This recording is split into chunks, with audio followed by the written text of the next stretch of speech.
I'm the managing partner of ZimWorks, and we have SupportDDS as part of that. We currently support about 3,000 plus offices with 1,500 team members that are located in Zimbabwe, Zambia, Costa Rica. And so we just give you the ability to leverage trained and certified dental coordinators to handle those functions in your office that may be getting overlooked or maybe getting overwhelmed. We're going to debunk some of the myth around outsourcing, like you're going to be speaking to somebody you can't understand, they're not going to understand my business, they're working in some big call center or some big sweatshop. We're going to talk about that. But maybe most importantly is we're going to talk about how do you integrate remote teams into your culture for success. That's what we're going to teach you how to do and show you, and then you can determine if it's right for you. I've been in the dental since way too long, 30 plus years, but only in the last 8 years, really 7 years, that I've been in this business, and I just found it so intriguing. And for us, it was a labor of love. We call it a win-win-win. It's a win for our team members who get a job, able to put food on the table and able to have some pride in their work. It's a win for our clients. And then it's a win for the ministries we support, where we give back 51% of our profits back to various ministries worldwide. So it's a lot of fun. Every day I get to wake up knowing that we're having impact in 3 different arenas as well. I would think in the dental space, number one would be the fact that they're able to leverage them as a director of first impressions. We have so many DSOs, individual offices, who are using them to answer all the new patient calls. So they can spend time with them, don't get crowded up into their front desk.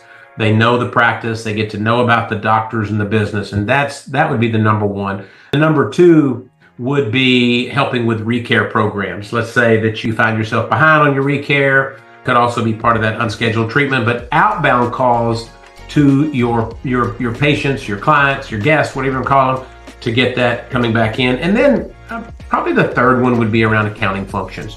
And I have somebody to do bookkeeping, help me with doctor compensation, help me with payables, run my bill.com, run my QuickBooks. So there's a host of things that they could help with. And then there's just the bread and butter, which still handles a lot, is like insurance verification. How much of that is taking up my time or my front desk times, or how much is not automated? 32% of calls do not get answered in a dental office. That's a national average, right? And then the conversion rate's low because the office manager, the person at the front, is also helping the patient coming in, checking out the person coming out, doing all these other functions, answering the phone, new patient calls, and they're like, hey, well, let me put you on hold.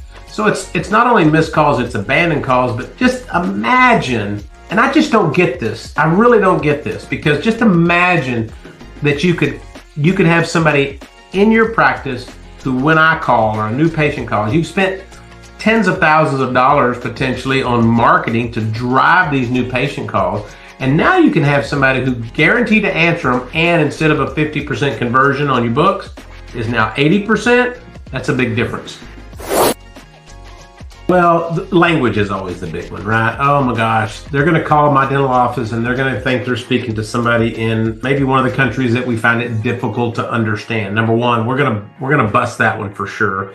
That's the biggest one. The other one is that they're a number, not a name. That it's just, hey, there's this person that's answering their calls. No, they work for you.